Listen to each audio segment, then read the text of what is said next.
Welcome to episode 2 of Old Roommates. Coming up, our shallow dive into Sex and the City Season 1. Stay tuned.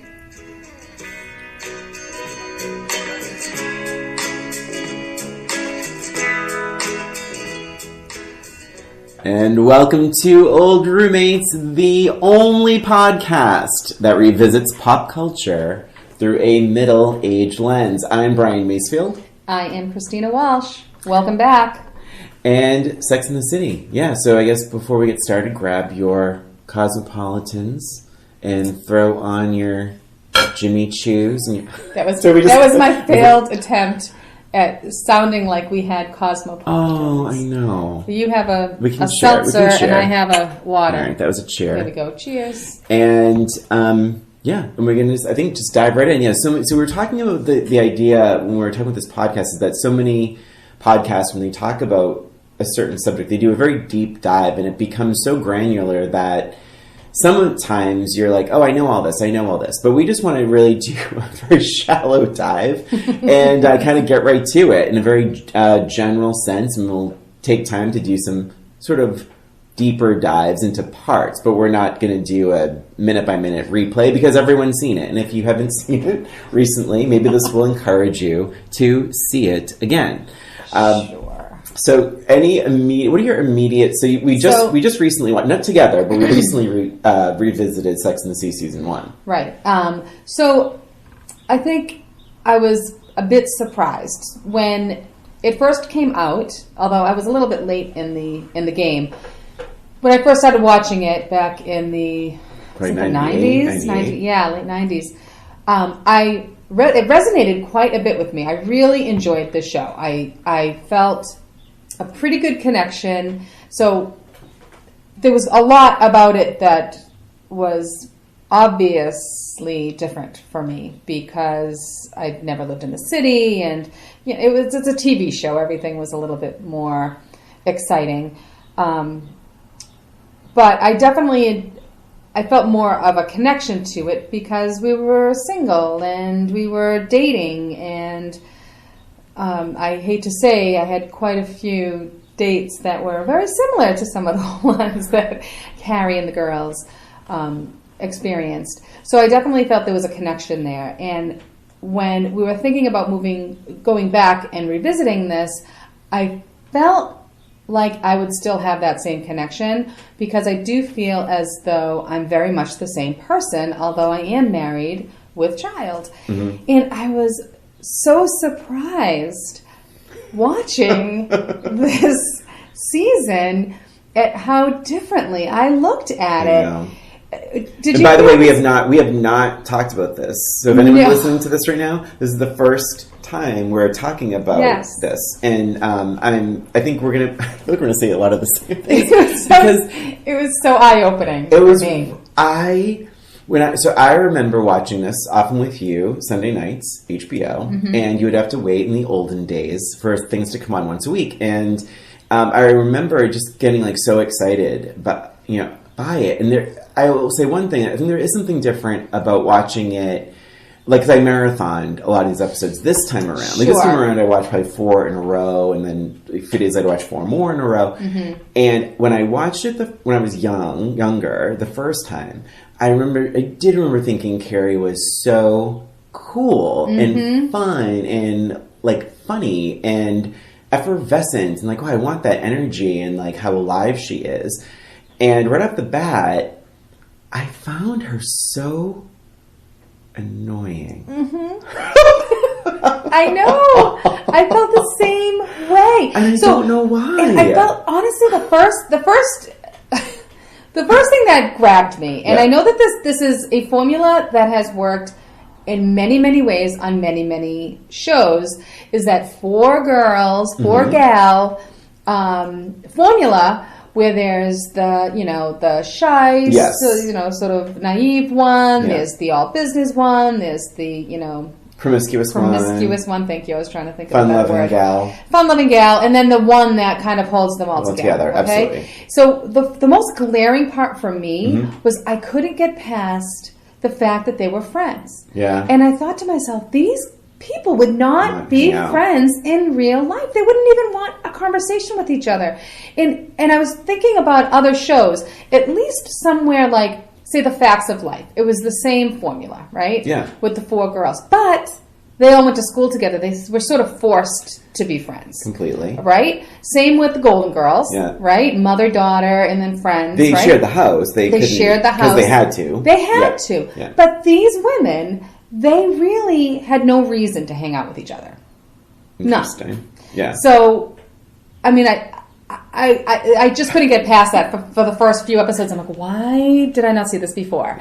And I didn't feel like any of them were really that likable. You know, I have to be honest. I think I liked Samantha. Ultimately, she knew what she wanted, and she cuts to the chase. And I don't know what that says about me now. That because she was the oldest one there too. Remember? She was 10 years old. That's true. She was 10 years older than the other girls, and she says that in one of the episodes. And I think it's wild because like first episode and like in the beginning, it's all starting out, and there's a lot like of this talking of Carrie talking to the camera, and I completely forgot about that. And when you watch it in a marathon, like if you binge it, there's that gimmick is so weird because it's not even consistent. There's one part where Carrie is on the phone with Mr. Big, and she covers the receiver, looks at the camera and talks to the camera. And then another episode, she's standing in like a totally crowded room, and she just turns to the camera and starts talking. And this is minor. Can you hear her or can't you hear her? There's a minor challenge there. I also think there's like from 10,000 feet up, and you're looking down on this thing. There is this idea that she actually writing about her friends. And I even wrote it down, if you bear with me, that there's one point where Charlotte says, episode 6, she says, she's about to talk about a date she went on, and she says, Carrie, do not put this in your column. So now I'm like, oh, so she is using their names, she is writing about them, and they seem okay with it. Right. And there's a lot of challenges. Right. With just I'm just talking flatly about the premise. Also, there's also moments where it seems like everyone reads her column, but people don't know who she is. Like there's very little consistency, and that happens. It's in a major city like that, it's going to happen. But it just seemed that every time Big introduced her to someone, they knew who she was through her work, not because he introduced. Not through him, but through we'll have a whole conversation about Big. That. Yeah. But the other part was, so I did remember that she talked to the camera. Yeah. For the first, but I was thinking it was only for like one episode, and oh my goodness! And you're right about the binging. It's like one after the other, and I kept waiting. I'm like, when is the episode that it stops? Yeah. Because it was distracting. Yeah, I read that it stopped somewhere in season 2, like after the 3rd episode of season 2, and I don't know. I was just waiting and waiting.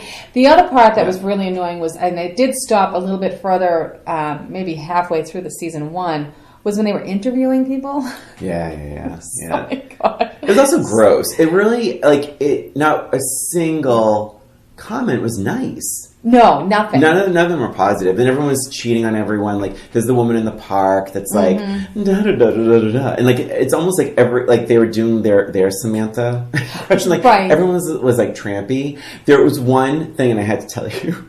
There's one episode where they're interviewing the people in the park, and it's, there's a little sound bite of this gay guy who's talking about, he's like, oh, my husband, and basically, every single interview is like, my husband and I are in an open relationship. It's like everyone's in an open relationship. And that was the whole thing about this, like the 3-way. I think it may have been the 3-way episode. Sure. And they actually say, he's like, oh, I love my husband, but, sometimes I have a wandering eye. And this guy jogs by him, and he goes, hello. So I didn't think anything of it. And then the credits, because he doesn't have a name. Right. And I swear to God, I wrote it down. His character was called chunky gay guy. And I'm like, chunky gay guy? He's not even chunky. And then it made me think, like, Are about you the sure show. that's who he was talking about?